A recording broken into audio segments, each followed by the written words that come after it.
नमस्ते and welcome to day by day classes. आपका day by day classes में स्वागत है। आपको पता है ये वाली जो हमारी सीरीज है इसमें मैं आपको डेली 20 क्वेश्चंस करवाता हूँ जो एमसीक्यू बेस्ड हैं, वो भी साइंस के। तो अगर आप ये पूरी सीरीज देखेंगे तो ये मैं आपको पक्का बोल रहा हूँ, जब भी आप पेपर अटेम्प्ट करेंगे आपका पेपर जो एमसीक्यू वाले पोर्शन होंगे बहुत अच्छे जाने वाले हैं। तो आपको करना कुछ नहीं है, बस इन सीरीज को आपको देखते रहना है।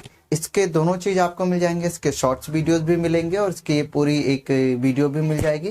तो जिसमें भी आप कंफर्टेबल होंगे आप आसानी से इसको देख पाएंगे। ठीक है सर, तो आज हम लोग अभी का शुरू करते हैं और आपको पता चल जाएगा कि कौन कौन से क्वेश्चन हैं। अब आप साथ में मेरे टिके रहिए। तो और अगली बार की तरह आपको करना, आप अपना पेन और कॉपी लेके बैठ जाइए। आप भी खुद से देखिए, क्वेश्चन आएगा तो खुद से टिक करने की कोशिश कीजिए कि आप कितना सही करते हैं और मैं भी सही करूंगा और आप भी सही करेंगे। ठीक है सरकार, और लास्ट में चेक कर लेंगे। ओके, तो अगले क्वेश्चन की तरफ बढ़ते हैं और फिर हम लोग देखेंगे कि क्या है। जो पहला सवाल होगा हमारा, ठीक है सरकार, ये रहा पहला सवाल। बट अब मैं ये इसको नहीं पहले करवाऊंगा, पहले ये रहा सवाल। आई होप, पता नहीं इट्स विजिबल टू यू कि नहीं है, एक बार विजिबल देखना पड़ेगा।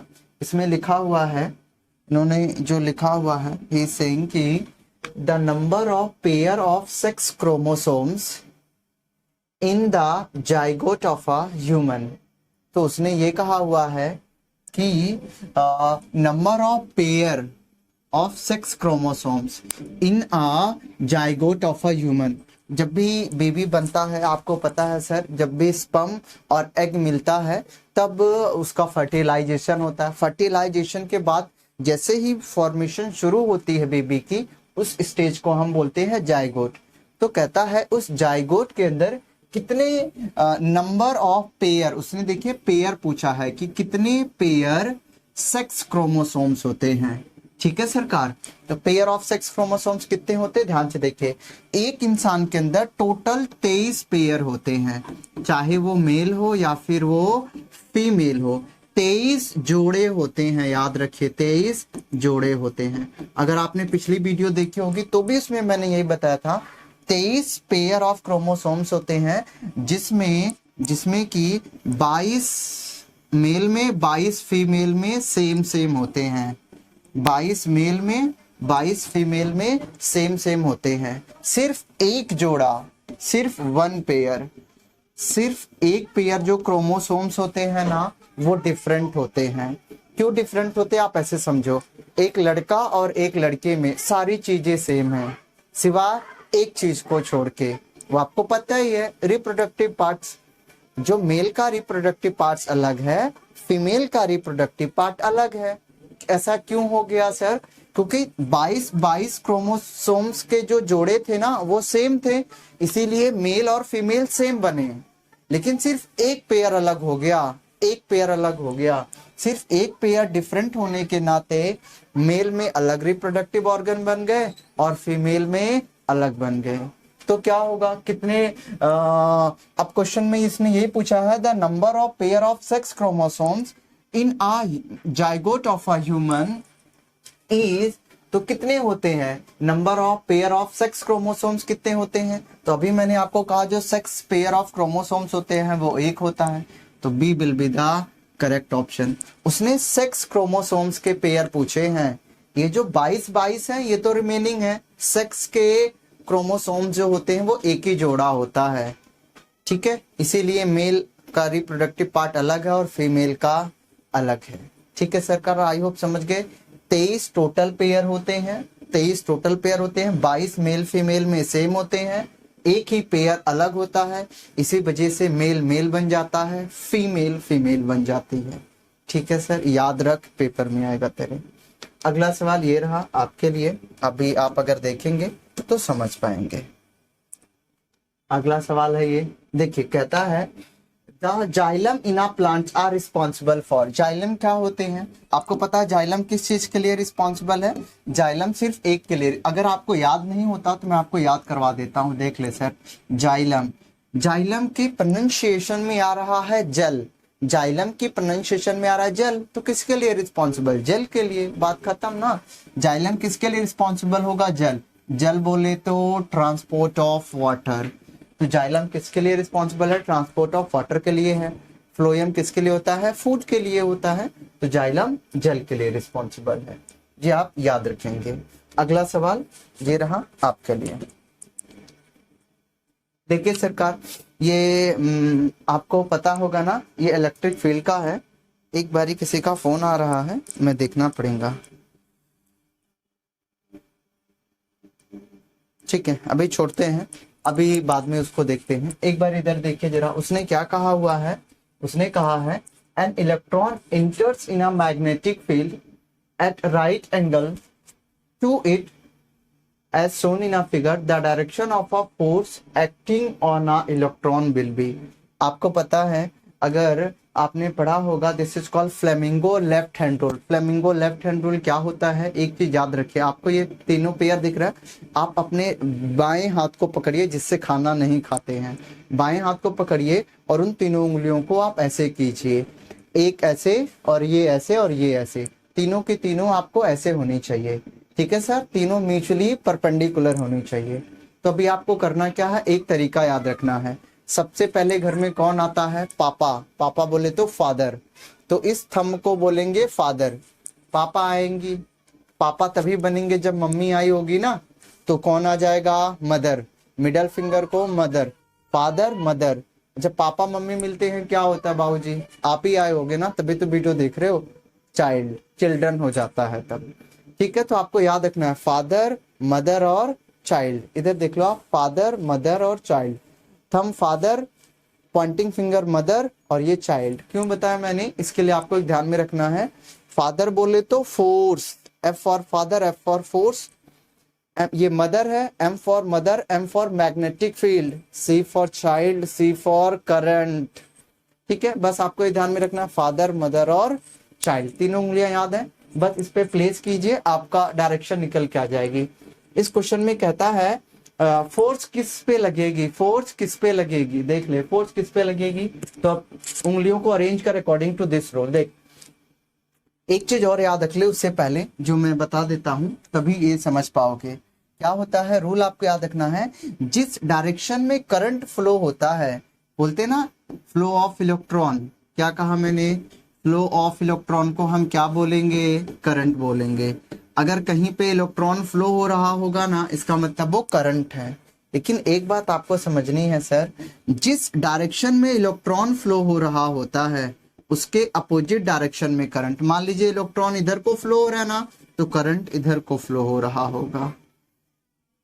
इलेक्ट्रॉन के अपोजिट डायरेक्शन में करंट फ्लो होता है, तो अगर इलेक्ट्रॉन इधर जाएगा तो करंट की डायरेक्शन इधर को हो जाएगी।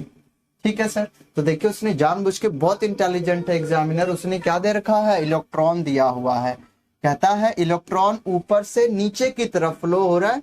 तो अब आपको पता चल गया, अगर इलेक्ट्रॉन ऊपर से नीचे की तरफ फ्लो हो रहा है तो करंट कहाँ को फ्लो होगा? करंट ऊपर को फ्लो हो जाएगा।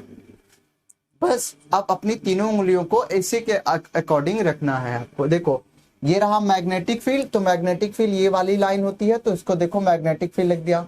अब ये है करंट, ये है करंट, करंट तो बाहर निकला, करंट को ऊपर भेज दो। तब देखो सर, मैग्नेटिक फील्ड ये रही, करंट ऊपर जा रहा है, ये मेरा थंब कहाँ जा रहा है? मेरे बोर्ड के अंदर। इसका मतलब फोर्स कहाँ लगेगी? Into the page. फोर्स कहाँ लगेगी? Into the page. क्यों फोर्स लगेगी इनटू द पेज? क्योंकि जिधर थंब डिनोट करेगा उधर ही तो फोर्स लगेगी। क्योंकि देखो ये रही मैग्नेटिक फील्ड, तो मैग्नेटिक फील्ड को मैग्नेटिक फील्ड की जगह रख दिया। करंट ऊपर फ्लो हो रहा, तो देख मेरी उंगली ये करंट को ऊपर को रिप्रेजेंट कर रही है। अंगूठा कहाँ जा रहा है? बोर्ड के अंदर जा रहा है ना, तो फोर्स भी बोर्ड के अंदर जाएगी, into the page. This will be the correct option. ठीक है सरकार, कोई कभी भी अगर आएगा find the direction of a magnetic field, current या फिर फोर्स, हमेशा फ्लेमिंगो लेफ्ट हैंड रूल ही यूज करना है। ठीक है सरकार, आई होप आप समझ पाएंगे। अगर नहीं समझ पाए तो कोई बात नहीं, अगर आप आसपास रहते हैं आरके पुरम में, तो मैं ऑफलाइन भी पढ़ाता हूँ, आप वहां पे आके भी पढ़ सकते हैं। ठीक है, अगली बात ये रहे,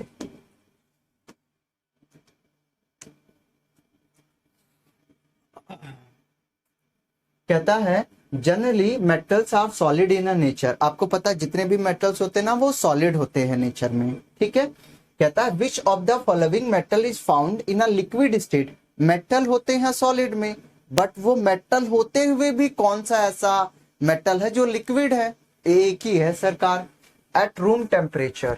एट रूम टेम्परेचर कौन है? ये Hg बोले तो मरकरी। Hg का मतलब होता है ना मरकरी होता है। सर सोडियम तो नहीं होता, खलास है। आयरन तो हमेशा सॉलिड होता है। क्रोमियम भी नहीं होता है। हमेशा याद रखिए मरकरी एक ऐसा मेटल है जो रूम टेम्परेचर पे लिक्विड स्टेट में मिलता है। रूम टेम्परेचर पे लिक्विड स्टेट में मिलता है। कौन बाबूजी? मरकरी, ठीक है। याद रखना मरकरी, देखा आपने मरकरी इसमें होता है जो थर्मामीटर नहीं होता उसके अंदर मरकरी लगा होता है, ठीक है सर। लगा के 3 रुपए के बदले। सर आगे आ जाइए, अगला सवाल ये रहा। अभी ये आपको याद रखना है मरकरी, ठीक है। अगला कहता है which of these is also known as ethanol. Sir याद रखिए ये एक ऐसी चीज है जिसके बिना हर शाम एक इंसान उदास होता है। इसके ही बिना अगर आपके घर में पार्टी हो रही होगी, सर यही आते हैं आपके जो बड़े बुजुर्ग लोग हैं, सूर्यास्त पंजाबी मस्त। सर यही है, इसके कारण की वजह से न जाने कितने घरों में लड़ाइयाँ भी होंगी, दुख भी होंगे और किसी को मिल रहा सुख भी होगा। तो समझिए सर जरा इथेनॉल। तो कहता है इथेनॉल को which of these is also a name of a ethanol. जो आप लोग कोई भी अगर शराब पीता है सर वो यही इथेनॉल को ही पीता है। तो कहता है इथेनॉल, इसी शराब को, इसी को हम किस और नाम से जानते हैं? तो याद रखिए इथेनॉल को हम अल्कोहल के भी नाम से जानते हैं। कौन से? अल्कोहल के भी नाम से जानते हैं सर, ठीक है।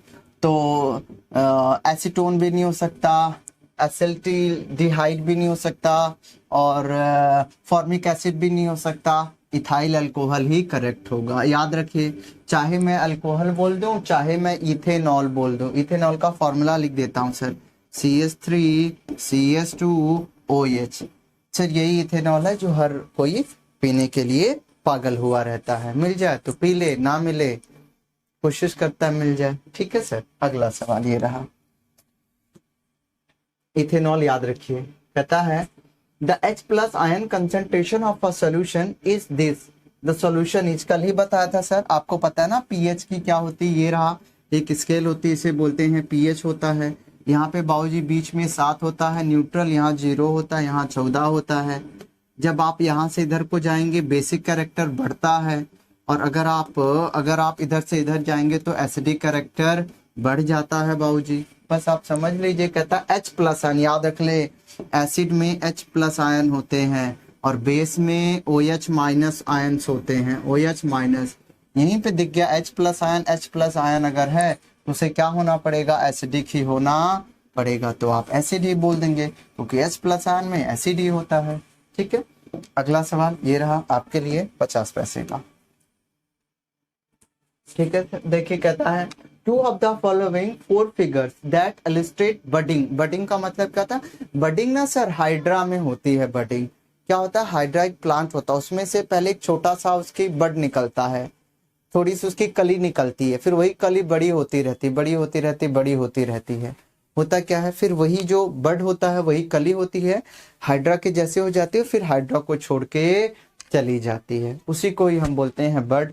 हमेशा पेपर में आता है बडिंग हाइड्रा में ही होती है। तो आपको पूछा है कि कौन से फिगर में बडिंग है? Two of the following 4 figure that illustrate budding. Budding किस में होगा? तो आप ये देख ही पा रहे हो सर, इसमें तो पक्का बडिंग हो रही है ना। देखिए तो सर ये रहा बडिंग है। देखिए ये रहा पहला प्लांट है, ये ऐसा करके एक प्लांट है इसे, ठीक है सर। ये रहा एक ऐसा कोई प्लांट है। ये अगर ये प्लांट है इसमें से भी एक छोटा सा प्लांट निकलना शुरू हो जाता है। इसी छोटे से प्लांट को हम बोलते हैं बड बोलते हैं। और यही प्लांट धीरे धीरे वक्त के साथ सर बड़ा हो जाता है, यही बड़ा हो जाता है, फिर इसी मेन प्लांट को छोड़ के अलग हो जाता है। तो बडिंग है तो इसमें साफ दिख रहा है, इसमें तो पक्का है। तो अब आप ऑप्शन वो देखेंगे जिसमें ऑप्शन नंबर 4 है, वही मेरा करेक्ट ऑप्शन होगा। तो ये रहा सर, इन दोनों ऑप्शन में 4 है, पहले में नहीं है तो गलत काटिए, फोर्थ में नहीं तो भी गलत। लड़ाई होगी सी और बी में। अब ध्यान से देखिए सी को देख मतलब सी और बी में बोले तो अब सी में उसने फिगर पहला दे रखा है, या तो पहले में बडिंग होगी या फिर सेकंड में बडिंग होगी। देखिए सर सेकंड में तो बडिंग कहीं है ही नहीं, कुछ बन ही नहीं रहा अलग से, तो ये तो नहीं हो सकता, इसका मतलब ये खल्लास हुआ। Correct option will be C हो जाएगा। ठीक है, अगर आपको नहीं आता है आप थोड़ा सा एलिमिनेशन मेथड लगाएंगे तो भी इसे कर पाएंगे। ठीक है सर, बडिंग देखिए ना सेकंड में नहीं हो रहा, फोर्थ में हो रहा है और फर्स्ट में हो रहा है। अगला सवाल कहता है litmus is an example of. Litmus क्या होता है सर, वो क्या है? अगला है olfactory indicator, artificial indicator, natural indicator, self indicator. देखिए ये अलग अलग, ये ना एसिड और बेस का बारे में पता लगाते हैं।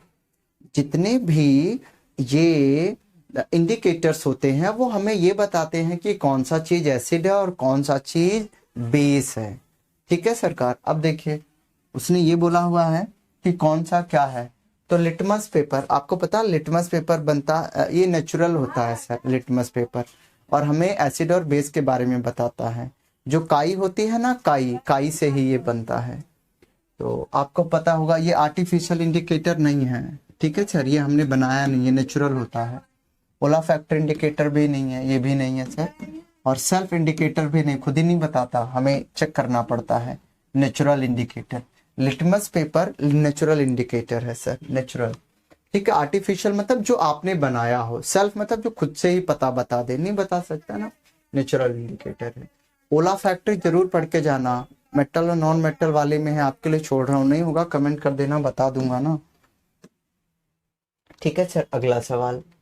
ओके, अगला कहता है to perform the experiment to identify the different part of an embryo of dicot. Sir dicot समझ लीजिए, डाइकॉट वो होते हैं, डाई मतलब होता है दो, डाई मतलब होता है सर दो। आपने देखा है बहुत सारे ऐसे हमारे पास ग्रेन्स होते हैं जिनको आप, जैसे गेहूं है, गेहूं को आप बीच से फाड़ेंगे ना, दो पार्ट बन जाता है।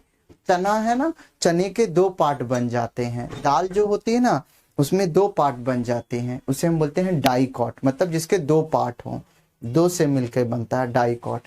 केला है, डाइकॉट नहीं है, वो एक, उसमें दो पार्ट हो ही नहीं सकते। ठीक है सरकार, गेहूं है उसमें हो जाता है, वो उसे गेहूं को डाइकॉट बोलते हैं। तो कुछ होते हैं डाइकॉट शीट्स होते हैं। First of all you required a dicot sheet, select dicot sheets. हमें क्या करना है सर, डाइकॉट शीट्स को सेलेक्ट करना है। तो आप सिर्फ ये देखिए डाइकॉट शीट्स कौन कौन से हो सकते हैं। ठीक है, अब आप देखिए डाइकॉट शीट्स, एक है ग्राम है, एक है मेज है, एक है ग्राउंड नट्स है, फिर वीट है, फिर ग्राम है, फिर पी है मतलब मटर है, फिर ग्राम है, पी है, ग्राउंड नट्स है, मेज है। सर मेज तो नहीं हो सकता, पी है, ये छोड़ दीजिए, ग्राम मेज, सर इसमें भी मेज आ गया। बाबूजी जहां जहां मेज है ना उसको धमका दो, दोनों तो उड़ गए, अब लड़ाई दो में होगी, वीट ग्राम और पी में, ग्राम पी एंड ग्राउंड नट में। तो आप ये देखेंगे ना, ग्राउंड नट ज्यादा करेक्ट ऑप्शन हो जाएगा। ठीक है सरकार, तो ये आपका कैंसिल होगा। The correct answer will be gram. Gram मतलब होता है कि चना, चना जो होता है ना, चना होता है, आप ग्राम उसे बोल सकते हैं। Gram, pea and groundnut will be our correct option. Dicot का मतलब होता है वो सीड्स जिसके जब आप उसे तोड़ेंगे तो दो पार्ट हो जाए, ग्राउंड नट, उसे बोलते हैं डाइकॉट। ठीक है सर, अगला सवाल ये रहा। ठीक है, अगला कहता है alternative form of a gene is called. Genes में आपको पता है ना, जीन का एक और दूसरा नाम भी आप बुला सकते हैं जीन को। तो जीन का जो दूसरा नाम होता है वो डाइकॉट में वो होता, वो क्या होता है, क्रोमोसोम्स नहीं होते, लोकी नहीं हो सकता, मल्टीपल्स भी नहीं हो सकते, एलेंस ही होते हैं। ठीक है, एलएस ही होता है। तो LS is the alternative form of a gene, LS इसे बोलते हैं। ठीक है, आप एक बार इसे देख लीजिएगा, एलएस को हम अल्टरनेटिव फॉर्म ऑफ जीन्स भी बोलते हैं। अगला है, एक क्वेश्चन है इलेक्ट्रिसिटी से, आपको एक चीज याद रखना है, करंट के कुछ फॉर्मूले मैं जल्दी जल्दी लिख रहा हूँ। I बराबर Q अपॉन में T, ये एक फॉर्मूला होता है करंट का। According to the Ohm's law भी एक फॉर्मूला होता है, V equal to I into में R। तो यहाँ से भी करंट निकल सकता है V अपॉन में R। तो हमारे पास करंट के दो फॉर्मूले हैं। मुझे कैसे पता चलेगा कि कब कौन सा फॉर्मूला यूज होगा? उसके लिए सस्ता मजबूत टिकाऊ तरीका देख लो।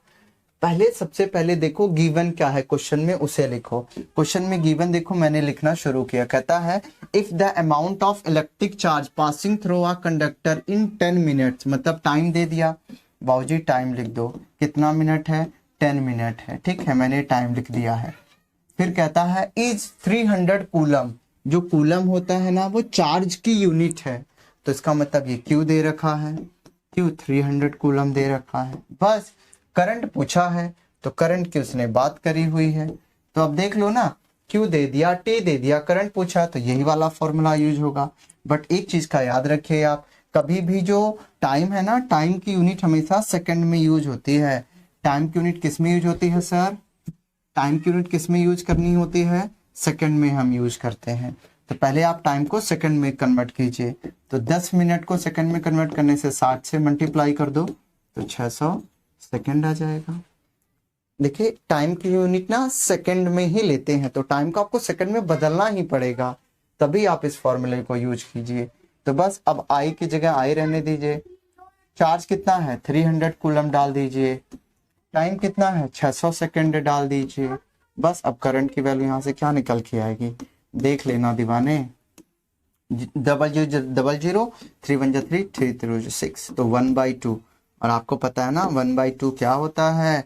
1/2 होता है 0.5। क्यों सुरेश? बोलो हाँ। ठीक है, तो 0.5 एम्पेयर ऑफ करंट फ्लो होगा। एक नंबर में आजकल बहुत आने लग गया, I बराबर Q अपॉन में T। ठीक है सरकार, Q अपॉन में T है, डिवाइड में है। ठीक है, अगला सवाल आगे चलेंगे। चलो फिर अगला है सिंपल है क्वेश्चन, सिंपल। देखिए आप लोग लंबी वीडियो देखते नहीं है, इसीलिए मुझे थोड़ा जल्दी जल्दी करवाना पड़ रहा है, वरना मैं तो डिटेल में समझाता हूँ। क्या करूँ, है ना? ध्यान से समझिए जरा, एक बार मोहब्बत कीजिए सर, दर्द कभी नहीं होगा। कहता है in the set of Son below, एक सेटअप दे रखा है, अगर आपको ये दिख रहा होगा। ठीक है, कहता a clear image of a distant object is obtained on the screen. बाबूजी ये रहा मिरर और ये रहा उसकी स्क्रीन, ये रही स्क्रीन सर, ये स्क्रीन है। ठीक है, स्क्रीन पे कुछ दिखेगा अभी, है ना? और ये रहा आपका मिरर है, कोई एक मिरर है, कौन सा मिरर है मुझे भी नहीं पता पर है। ठीक है, अब ये रहा मिरर है, तो अभी आप बस ध्यान से देखिए। कहता है the focal length of the concave mirror. देखिए आपको पता है this is called concave mirror, ये आपका कनकेव मिरर होता है और ये आपका कॉन्वेक्स मिरर हो जाता है। ठीक है, तो बस वो एक ही बात मेरे से कहता है, वो कह रहा है कि बताइए फोकल लेंथ क्या होगी। फोकल लेंथ कुछ नहीं होता मेरे जिगर के छिलके, आप सिंपल से याद रखो, जहां पे भी आपका मिरर रखा हुआ वहां से लेके स्क्रीन तक की दूरी को हम लोग फोकल लेंथ बोलते हैं। तो बस देखिए सर, ये अगर आपको नहीं दिख रहा मैं बता देता हूँ, ये रखा हुआ 2 पे है, जहां पे 2 है ना ये 2 पे रखा हुआ है, और ये 2 3 4 5 6 7 8 9 10 11, तो मैं लिख देता हूँ सर, ये 3 है, ये 4, ये 5, ये 6, ये 7, ये 8, ये 9, ये 10, ये 11 और यहाँ पे है 12। और ये 12 से पहले ही इसने स्क्रीन रखा हुआ, 12 से पहले स्क्रीन रखा हुआ है।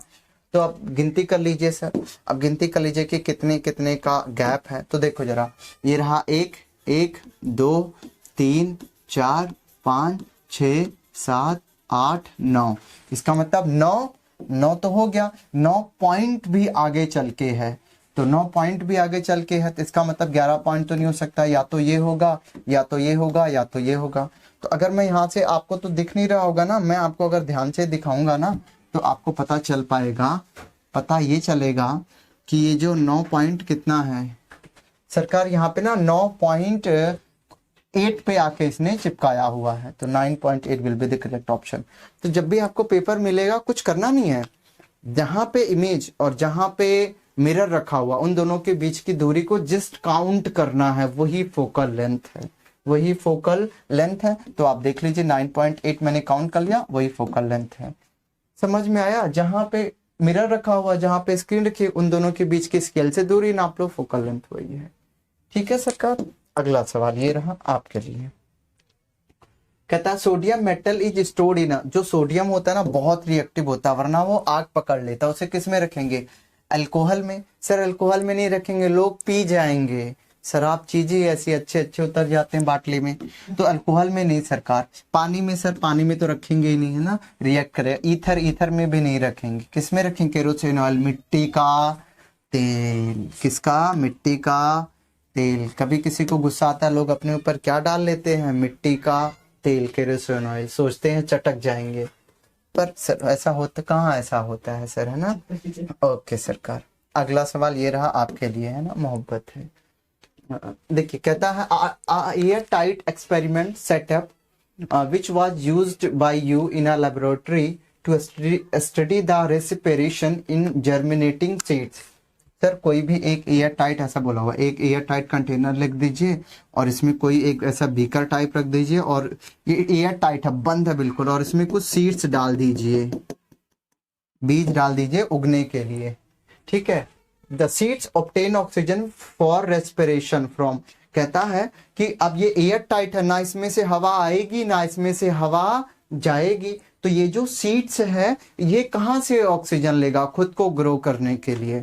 ये पूछा हुआ। ऑब्वियस सी बात है ना सर, खुद ही सोच के देखिए सर, अगर ये बंद है, अगर ये पैक है पूरी तरीके से, ना इसमें हवा आ रही है ना इसमें हवा जा रही है, तो ये जो सीड्स है ये कहाँ से हवा लेंगे? इसी में से ही हवा लेंगे, है ना, इसी में से हवा लेंगे तभी तो ग्रो करेंगे। तो कहता है water in the germinating seed. क्या पानी से हवा लेंगे? नहीं नहीं नहीं, इसी फ्लास्क से हवा लेंगे। Water used for soaking seeds. अरे नहीं, पानी से कुछ नहीं होगा मेरे भाई, एयर इन अ फ्लास्क। जो इस फ्लास्क में एयर है वही से ये सीड्स एयर लेंगे खुद को ग्रो करने के लिए, ठीक है सरकार। सिंपल सी बात है, ये आप समझ पाएंगे। अगला सवाल, ठीक है, कहता है which of the following animal external fertilization take place. External fertilization मतलब समझते हैं, एक होता है इंटरनल फर्टिलाइजेशन, एक होता है एक्सटर्नल फर्टिलाइजेशन। इंटरनल फर्टिलाइजेशन वो होता है जब एग और स्पर्म किसी के बॉडी के अंदर मिले। जनरली ह्यूमंस में फीमेल बॉडी के अंदर मिलता है, एग तो उनके अंदर पहले से होता है और स्पर्म मेल बॉडी डोनेट कर देती है। तो जहां पे स्पर्म और एग किसी भी बॉडी के अंदर मिले, इंटरनल फर्टिलाइजेशन। पर हर कोई इतना खुश नसीब थोड़ी ना है, बहुत लोग ऐसे होते हैं जिनमें स्पर्म और एग किसी भी बॉडी से बाहर मिलते हैं, उसे बोलते हैं external fertilisation.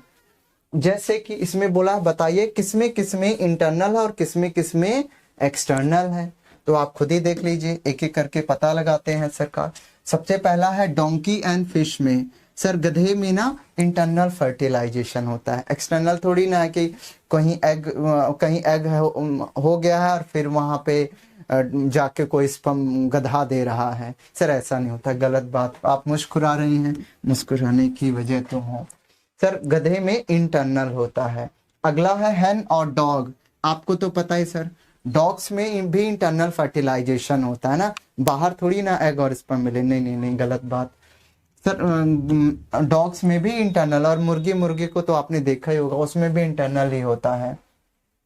Man and snake, और आप स्नेक का छोड़िए, मैन का देखिए। आपको बताता हूँ, जो फीमेल बॉडी जो हमारी मदर्स होती हैं उनमें इंटरनल फर्टिलाइजेशन, क्योंकि एग उनके पास होते हैं और जो मेल बॉडी होता है उसे स्पर्म डोनेट करता है, तो इंटरनल फर्टिलाइजेशन। तो ये भी नहीं होगा। एक्सटर्नल कौन होगा? फिश में और फ्रॉग में। फ्रॉग में यही होता है कि जो फ्रॉग होता है, वो जो फ्रॉग होती है, जो फीमेल फ्रॉग होती है सर, वो एग ले कर देती है, ठीक है, और उसके ऊपर जाके जो मेल फ्रॉग होता है अपना स्पर्म डाल देता है, तब वो नए नए मेढक निकल के आते हैं। यही दुनिया का दस्तूर है। तो क्या हो जाएगा sir? Correct option will B fish and frog. ये याद रखिए, इसमें इंटरनल नहीं होता, एक्सटर्नल होता है, ठीक है। इन लोगों को मिलने की जरूरत नहीं है। अगला सवाल नेक्स्ट है, ठीक है सर। आई होप इतना ही है सर, इतनी ही पीपीटी बनाई हुई है ना, तो इतना ही सवाल है। आज के लिए इतना ही रहने देते, बस आपको ये ध्यान से ऐसे देखते चलना है और जो जो मैं समझाता हूँ ऐसे समझते चलना है, पक्का आपके अच्छे नंबर आने वाले, ठीक है सर। अभी वीडियो को इतना ही रहने देते, मिलते हैं अगली वीडियो में। उम्मीद है आप देखेंगे, आशा है मोहब्बत के साथ है। तो देखेंगे तो समझेंगे, समझेंगे तो अच्छे नंबर लाएंगे। मिलते हैं अगली वीडियो में, और तब तक के लिए देखते रहिए डे बाय डे क्लासेस। अगर आप यूट्यूब पे सर्च करना चाहते हैं, सिंपल सा तरीका है, एक साथ लिख दीजिए डे बाय डे क्लासेस, वरना कहीं और पहुंच जाएंगे। एक साथ डे बाय डे क्लासेस लिखेंगे, मैं आपको वहां पे मिल जाऊंगा, और फिर वही पुरानी मोहब्बत शुरू करेंगे शुरू से। ठीक है सरकार, मिलते हैं अगली वीडियो में।